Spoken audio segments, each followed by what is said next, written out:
working from is that I'm trying to remember the gentleman's name, Kent Hughes, I think, is the author of the book. I don't have a handout. I don't have slides. So this is what you get.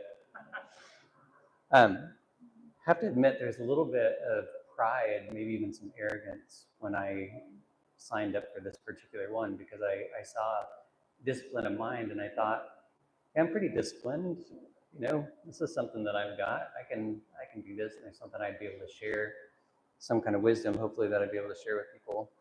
And then I got into the book and I was like, wow, that's not what I thought that was going to be. But it was really good. It challenged me. And it's interesting because I read the chapter probably about, I don't know, 6 weeks ago or so.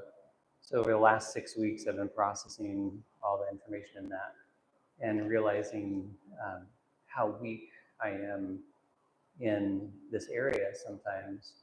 Because when they talk about discipline of mind, it's not discipline of doing things necessarily. It's really about trying to have a Christ-like mind and trying to find ways to be more Christ-like in your thinking. So it's a really good chapter. Has many people read that chapter? They've been through that. I ended up ordering the book online since I was teaching, but had an exercise, an activity that I wanted to try and just see how that went for people. I feel like this is falling off. This does not come from the book. It's just something that I have dealt with personally. So I want people, if you don't mind, just humor me. Close your eyes for a minute. And I just want you to focus on your breathing. So close your mouth, close your eyes, breathe through your nose, and be aware of that breathing. And can you notice that the air coming in is a little cooler than the air going out?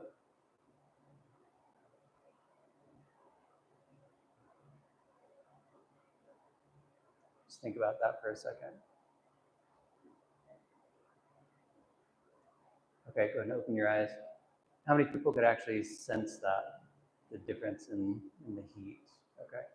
So our minds are really fascinating because we are constantly taking in information, we're processing it at some level subliminally, and we're able to not avoid it, but we're able to not focus on that. So our brains can intentionally be aware of something, and we can also just ignore something entirely.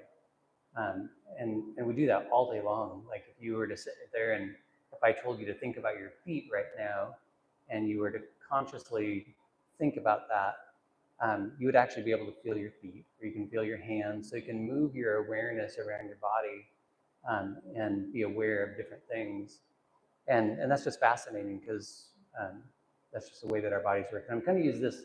Does anybody remember how Brian Simmons used to always preach? He'd start with something and there was some topic, and then you get to the end of the sermon and he brings you right back to that same topic. So we're going to come back to that thought kind of at the end, but it's just fascinating that we can be aware of things, and we can, our body also ignores a lot of data that's coming in as well. So really, what does it mean to have a disciplined mind?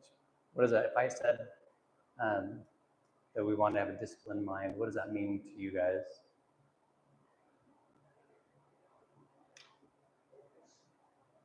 Focus.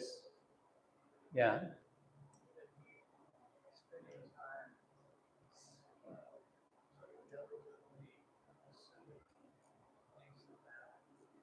Yeah, diligently pursuing things that matter.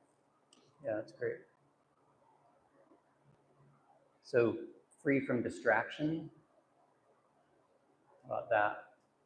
How many of us are good at being free from distraction? You're good at being free from distraction. Good job. Yeah, I'm not. So I'm really good at not being free from distraction. In fact, I don't like sometimes to be free from distraction because my mind just goes off on tangents. 1 second. I said, my mind was like a squirrel's. I started out in one direction and changed direction about 4 times in about a second. Right. And that's why we say squirrel. Yeah.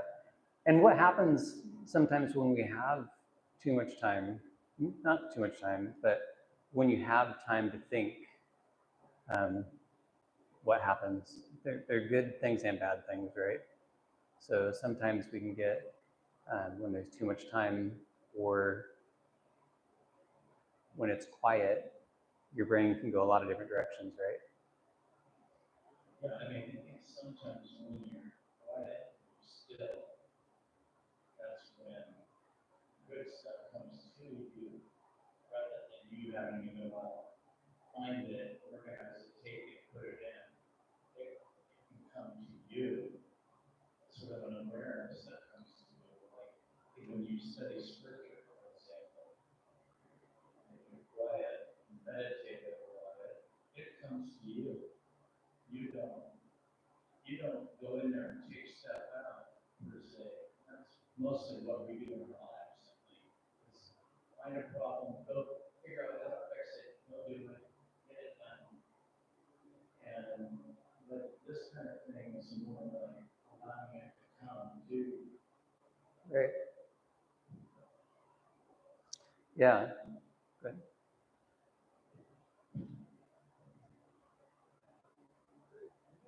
I found that when I was in junior high school, I was doing a report and had radio on background or background noise. And didn't realize it until I was teaching people that it was 2 3 different times there were songs I had written down that was playing on the radio or in my report. And so from now on I use classical music. Okay. And it helps me to concentrate on my architectural drawings and mechanical drawings. Right. That's great. I grew up with 5 kids in the house, always arguing. My mother and father always arguing. But when I wanted to watch television, I had to focus. And now, I live in a house that I'm alone. I'm reading the Bible, and somebody's knocking on the door, and I don't hear them. I'm focusing on what I'm doing, and that's it. That's great. And it's like the room of the train. I didn't train myself to do it. It's just natural for me. And people get mad because they're knocking at the door, and I'm not even here. Right. So what kinds of things distract us? Not just in those moments, but just in life. What are our big distractions? Right? Yeah. Yeah. For me, this is it. I really struggle with my phone, and I've tried a couple different apps. There are apps that you can put on that you can shut off certain apps for certain periods of time, so that you can not be drawn to those. There's actually a market right now for phones. They're actually marketing dumb phones rather than smartphones. So sometimes the dumb phones are a flip phone. Sometimes they're a phone that, I'm trying to remember the name of the one, but anyway, dumb phones is a new emerging market that companies are tapping into, because people are realizing that these do tend to control us and we're drawn to them. And there's a lot of negative to doing that, like being drawn to the phone. Like one of the phones that I was looking at just recently, it's black and white. It doesn't have the video. It might have your calendar on it. It might have navigation, but even the navigation isn't like the video navigation. It tells you street by street where to turn. So it doesn't have the whole video interface piece to it. But yeah, for me, I would agree 100% phones. I even struggle like in the middle of the night. I have earbuds that obviously a lot of us do, right? Have earbuds for our phones. And I'll put on Columbo, because Columbo, it can play, I'll use it almost like a radio show or something. And it plays, Columbo play kind of like that, but I'll use that just as a distraction because my mind gets going and I need something else to focus on. But now I'm trying not to do that. I'll keep that out of the room. I heard a thing this just a day or two ago while I was listening to my phone about addictions to our phones and the scrolling. Something we have to be very aware of, I think. Right. Yeah, I was, as a kid, I was drawn to video games, right? So that was something that distracted a lot as well.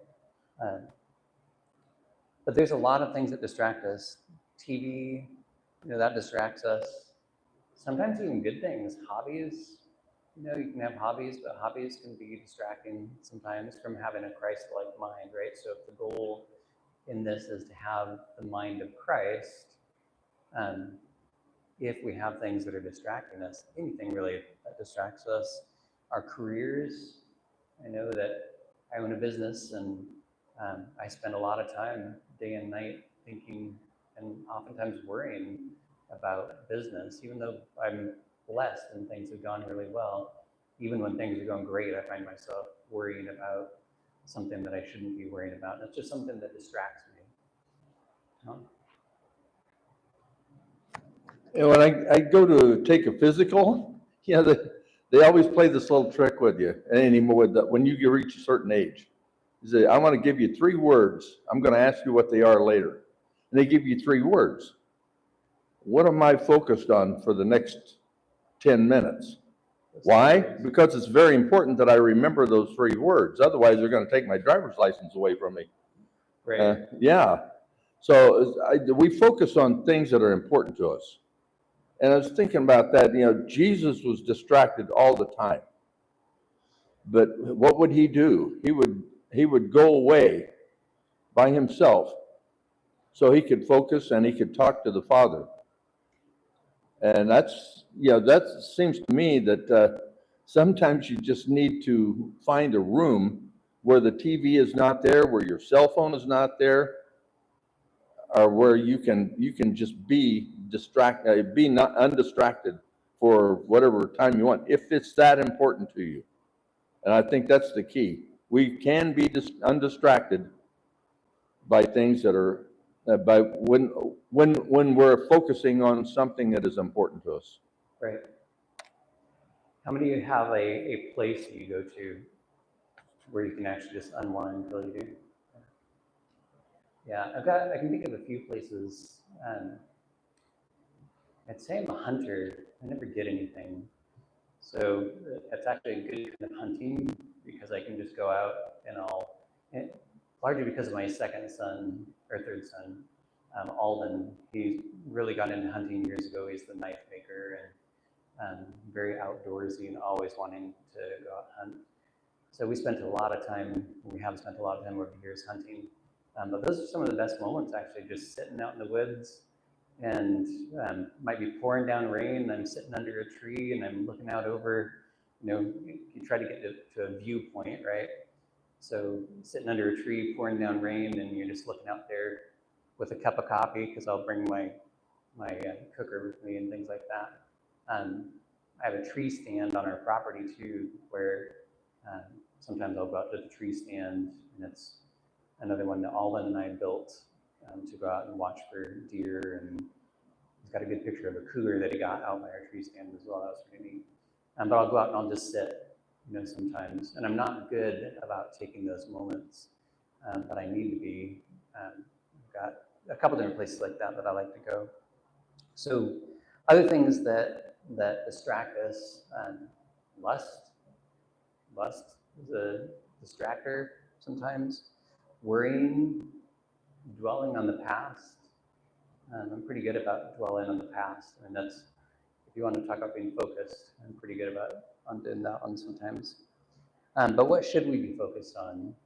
If we want to develop a Christ-like mind, what are the things that we should be focusing on?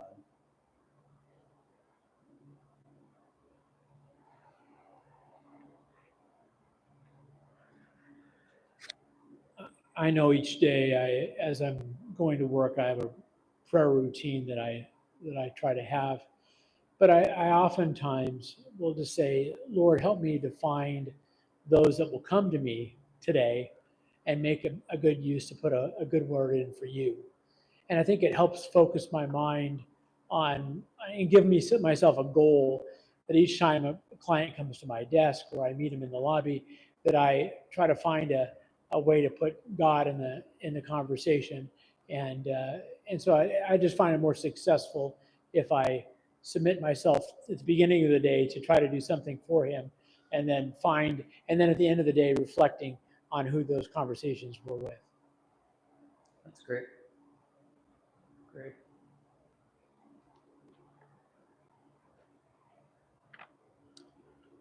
Whatever is true, whatever is noble. Getting ahead of me.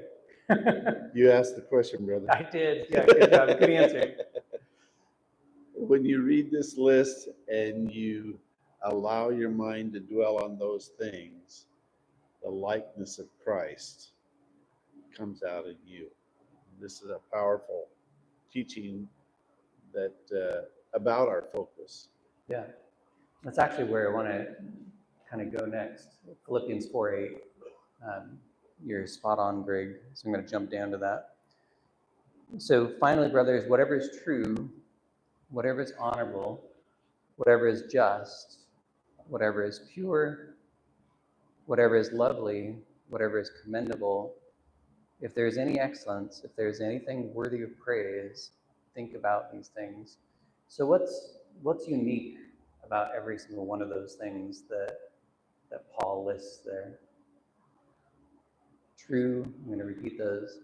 True, honorable, just, pure, lovely, commendable, excellent, worthy of praise. What's that? The thing that ties them together is they're like Jesus. Right. They're the mind of Christ. Yeah. And they're all good, right? They're all good things. So,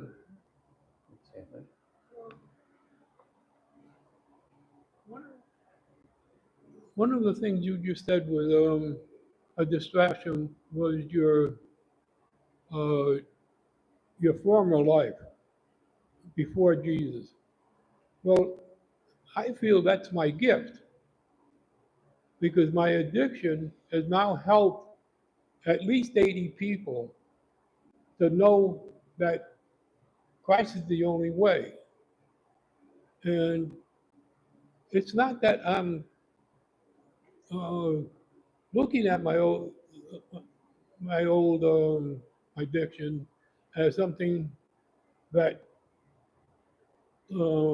hurts me. I'm talking about it to help someone else go through what I went through and found a way. Okay? But Paul is the one that told me this. When he wrote his letters, at least 3 times he said, I was the sinner of all sinners. You know, so he's telling people who he was. And now they know who he is now. And I think that's important to being a kingdom man, because we all have a story. I don't care what it is, how easy it was before, you have a story. And I think we should be telling it because people think we're just goody two shoes. right? Tom?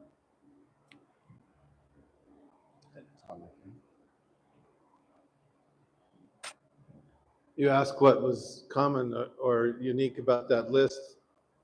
I think the word rare came to mind. It's hard to find those qualities, and it's hard to focus on those when we're surrounded by so much junk. Yeah.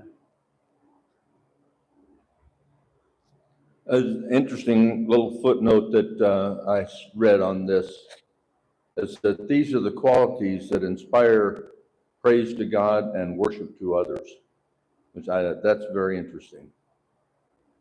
Yeah. Let's take one step back. So Lou, one thing that I find interesting, dwelling on the past, what I've come to realize as I've gotten older is that our pasts are what make us who we are, right? So you're right. I mean, we should be sharing some of those sometimes from the standpoint that people need to understand, we haven't always had this perfect life, right? And we're blessed. But most, and I'd say all of us, have a past of some sort.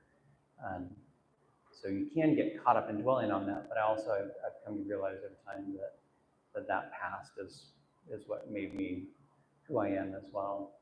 And that can either break you or it can make you stronger, right? And then Ron, you had said something about rare, that triggered a thought when you said that. I'm trying to remember what that was. But yeah, those are rare things that we see in our society, and they are really, really good things for us to focus on. I've often made the statement, because I have 4 kids, so those that know me, I have 4 kids, and everything's not been perfect, but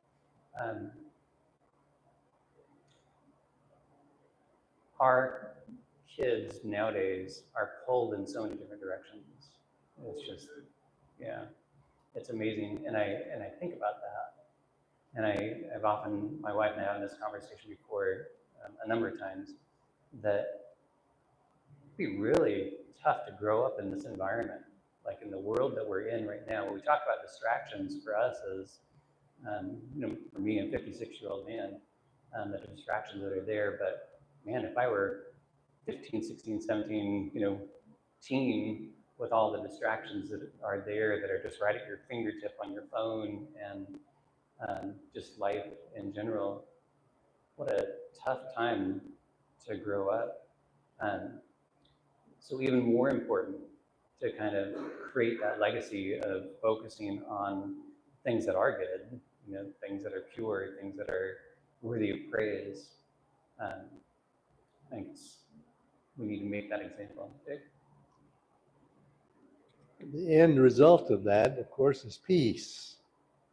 A lot of things cause anxiety, and we worry about a lot of things, sometimes needlessly. But if we focus on these things that are in the list, the peace of God that passes all understanding will guard your heart and your life. There is a sentinel there that God has put in the good things that we need to focus on. If we focus on them instead of the things that make us anxious, there's peace. And that's what we're trying to find. Right. Makes me think of a saying, I think it's Mark Twain, so if somebody else knows this quote, correct me. Something like, I'm a very old man and I've known a great number of worries, most of which never happened. So yeah, so we do tend to worry a lot, right? And often it's about things that never actually occur in the future, but we worry about the future.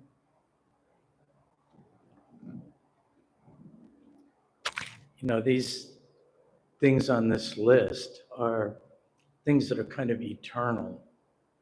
And reminded of when the rich young ruler came to Jesus, and he started off by saying, "Good Rabbi, what must I do to inherit eternal life?" And Jesus didn't even answer his question. He said, "Don't call me good. There was only one good." Even Jesus, he pointed toward the Father. And this stuff out of this list kind of come from the Father, I think, and if we concentrate on those, we're sort of turning our attention toward the source. Right. So how do we do that? How do we intentionally focus on those things that are good? I'm going to read that list one more time. true, honorable, just, pure, lovely, commendable, excellent, worthy of praise. How do you go about doing that? How do you make those your focus? There are other things to focus on too, but I think Paul creates a pretty good list there to start with. So what are some different ways that we can go about focusing on those things? Oh. Yeah, here's bringing I'm the sorry. microphone. Read the Bible and look for what is you and what you can do about your life. And those things will just happen because if you step towards them, God takes over. And you can't tell me he doesn't, because my life has changed drastically because I read the Bible and I did those things. And it's so important to read. It's the only way God's word gets to you. Thanks, Dick.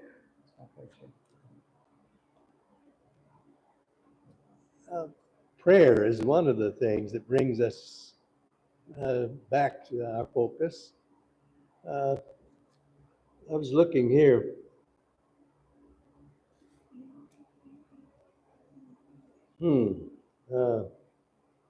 Ask, let's see. I'm looking for another passage about pray without ceasing and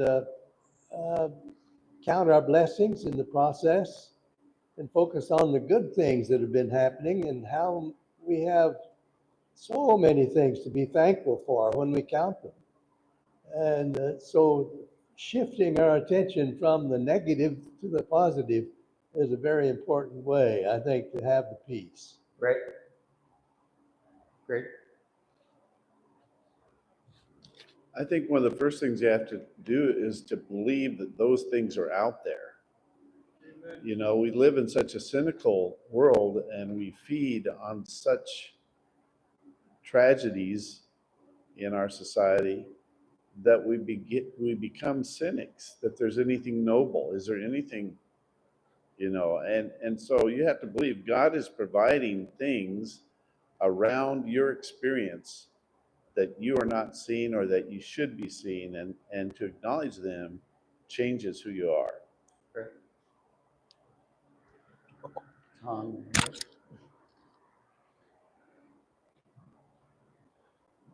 And it seems to me he gives us the answer. What's that? It seems to me that he gave us the answer. He says, think about these things. Right. That's where it's got to It start. take time to do that. You got to stop and think about these things. And he says, what you have learned and received and heard and seen in me, practice these things. He also said in another place, he said, follow me as I follow Christ. So it seems like we need to think on these things, and we need to think about the things that Jesus taught us and think on those things. Great.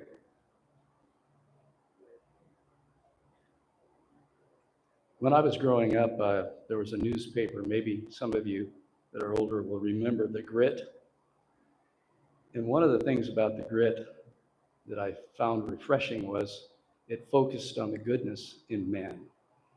Of course, that goodness comes from God, but it wasn't a constant stream of negative things like has been mentioned that our society seems bent on listening to rather than looking for the good things in life. There's a newspaper that I would encourage people to look at. It's called Epoch Times. Epoch Times has taken up the gauntlet regarding the positive things that exist in our life. Everything from how we can make our bodies healthier, how we can make our minds healthier, the practices that we can use. And beyond these written or printed things and the things that we take in through our eyes, like our TVs and our movies that we watch, are the people that we associate with. Right. There's a phrase that we have in our society that's embedded. It's called influencers. And if we don't think we're influenced by the things that come through our ears and through our eyes, then we will be not the influencers for good that God wants us to be. So I have to I really struggle trying to keep out the bad stuff, because it seems like we are addicted to bad stuff in this life. And there are so many more good things in this life that God has created, and good people that are doing good things, that we need to search those things out and associate with those people that obviously have God as their central origin or purpose. Great. Yeah, so why does traffic slow down when there's an accident? We're all trying to look, right? Because we're kind of drawn to something off to the sides and almost the dirty laundry. Our brains are drawn to that. We have to focus on good. A way to, for us to help develop those things is to encourage one another, to hold one another accountable for our walk as Christians. And in order to do that, we've got to get closer to one another, get to know one another. And it's not easy to walk up to anyone who's struggling with the way that they're living and to say, brother, I love you, but here is an area I'm concerned about, something that I see. Let's talk about this. Let's see what we can do to encourage one another to the right actions. First, it is 1 Thessalonians 5:11 says, therefore encourage one another and build each other up. And so one of the ways to be able to do these things is for us to work with one another in doing them. Right. Mark, I don't know something. I think sometimes it has to do with proximity. Earlier in my walk, I think I was close to the path. What I mean by that is intellectually, I understood what I needed to do, but I walked just a little off the path because it was, for me, it wasn't a conscious, I'm ready to make the decision that the path is really where I want to be. As I continued to walk, I found myself actually on the path. So proximity was taking the train as it came, and directly in being impacted by life. And I think that sometimes we are here, we hear it, we understand it, but it isn't here where we live it. And I think that it's when you put it in your heart and you live it, and you take the ups and downs, and you know that God sometimes puts things in your path that you don't understand, and you still stay on the path. That's where God is glorified, and that's where the truth happens.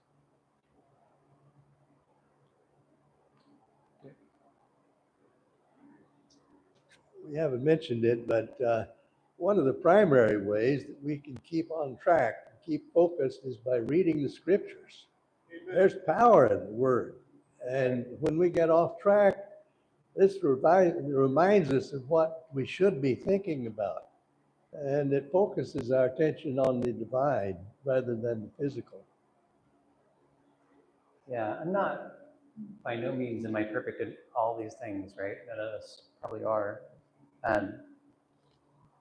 One thing that I found is that I have to start small, even if it's just a few minutes of something, and then it builds. So when I started this morning, I talked about, there's a little bit of pride because I feel like, I'm fairly disciplined, and in general I am, but not necessarily in these ways. But one thing that I do that I try to do at least is I have a habit tracker that I do, and I've got certain things on there, and some that are kind of silly, maybe like I do Duolingo every day, or I have my workout routine, and it's a basic workout routine, but I try to do it every day. I've got like 8 exercise things that I try to knock those all out. And I love being able to check that box off. I like checking boxes off. Prayer is on there. Reading the Bible is on there too. Prayer, like when I first started it was just like prayer for 5 minutes. And I'll set a timer. I'd set a timer for 5 minutes. And I get to that 5 minutes, like, wow, that was short. But prayer or reading the Bible, and even just reading a single chapter, something to where you're doing those little, or doing at least little amounts of those things on a daily basis, because they add up. That time adds up day after day after day, year after year. Those minutes add up. And then you find yourself going a lot longer than what you've allotted in that time to check it off. So that's maybe something, if you don't do something like that, that might be helpful for some people. It's hard to say. But yeah, all these things are good. I think another thing, when I was looking at the book, at least, the example that they gave was on Philippians 4:8, that we also have to intentionally not think about certain things, right? So you could actually take Philippians 4:8 and reverse it and just flip it. And you could say, do I have it on there? No, I don't. Somehow I erased that one. But rather than whatever is true, intentionally avoiding things that are untrue. If you're locked in on thinking specifically biblically and being Christ-like, if you're locked into things that are untrue, not thinking about things that are dishonorable, don't think about things that are dishonorable. And I read that part of the chapter and I thought to myself, there's that whole saying, don't think about a purple pig or whatever, right? And the first thing that pops in your mind is purple pig. So trying to negate thinking is a lot more difficult to me than it is to intentionally think on something. So I find it more helpful to say, okay, well, these things are all good. Well, let's try to focus on those things that are good. So yeah, negating things sometimes can be helpful for some people. Let's go through some scriptures just about having a Christ-like mind, because again, when this chapter, having a discipline of mind, really what that's talking about, again, is having the mind of Christ. So how can we more and more incorporate having the mind of Christ in our lives and free ourselves from distractions and fill our minds more with things that are good and pure and noble, and be less exposed to and less drawn into things that are negative, which of course there are a lot of this in society. So 1 Corinthians 2:16, somebody can find that. I'm going to call out a couple of these. 1 Corinthians 2:16, Romans 12:2, Proverbs 4:23. Let's just start with a few of those. So does anybody have 1 Corinthians 2:16? If not, I can get it. The spiritual person judges all things, but is himself to be judged by no one.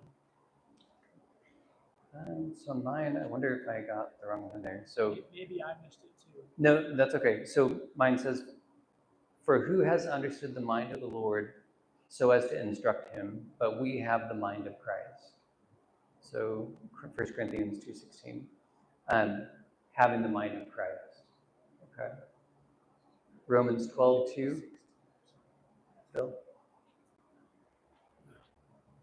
And do not be conformed to this world, but be transformed by the renewing of your mind, that you may prove what is the will of God, what the will of God is, that which is good and acceptable and perfect. Right. So renewing our minds, we have to consistently and constantly be renewing our minds, right? Proverbs 4:23. Steve's got it. Watch over your heart with all diligence, for from it flows the springs of life. Yeah.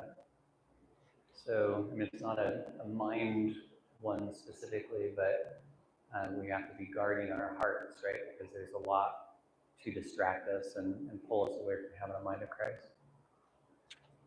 One of the key verses that we studied in our men's group and talked about a lot was 2 Corinthians 10. We're destroying speculations and every lofty thing raised up against the knowledge of God, and we're taking every thought captive to the obedience of Christ. Right. So in this discipline area, it's important to understand that, yeah, we're going to have intrusive thoughts and we may be influenced at times. But the trick is understanding that's happening and then taking those thoughts captive and disposing of them. That's right. That's great. Ephesians, this one's a little bit longer. Ephesians 4:17 through 24. Ephesians 4:17 through 24. I can get that because we're starting to run out of time. Now this I say and testify in the Lord, that you must no longer walk as the Gentiles do in the futility of their minds. They are darkened in their understanding, alienated from the life of God because of the ignorance that is in them, due to their hardness of heart. They have become callous and have given themselves up to sensuality, greedy to practice every kind of impurity. But that is not the way you learned Christ, assuming that you have heard about him and were taught in him, as the truth is in Jesus, to put off your old self, which belongs to your former manner of life and is corrupt through deceitful desires, and to be renewed in the spirit of your minds, and to put on the new self, created after the likeness of God in true righteousness and holiness. So Paul's got a lot of these sections like that just talk about you know, the way we're not supposed to be, right? So again, we are distracted, and that goes back thousands of years. It's not new to us. I mean, this is something that has been around since the beginning of time, that there are distractions that want to draw us away from being Christ-like, right? So again, this chapter really was about having and developing the mind of Christ. I just encourage you guys, all of us, to work on that. Because like I said in the beginning, when I read this chapter, I was kind of taken off guard because I realized how bad I was, and how bad I was at some of these things, like focusing on good, because I'm so distracted a lot of the time. Going back to that earlier thing that we did with the breathing and being aware of your breath, or just sensing, that warm air, the cold air as you're breathing, and recognizing that our bodies our mind is constantly taking in data and constantly processing all of that. Whereas coming from with that is that we also can do that about Christ, right? So I think that if we allow ourselves to be aware of Christ in our lives, and we just can take some time through prayer, through reading the Bible, through just having some quiet time, finding a good quiet place, and focusing on those things that Paul talked about, things that are true, things that are honorable, just, pure, lovely, commendable, excellent, and worthy of praise. That if we intentionally focus on those things, that'll draw us closer to God, and we know that God is there with us, and that we feel his presence. So my hope for all of us would be that we'd be able to find some time to be in the presence of God. And hopefully we can do that this morning too. Right? That's our goal with church, right? To be together in Christ. So just be aware of that. So thanks, you guys.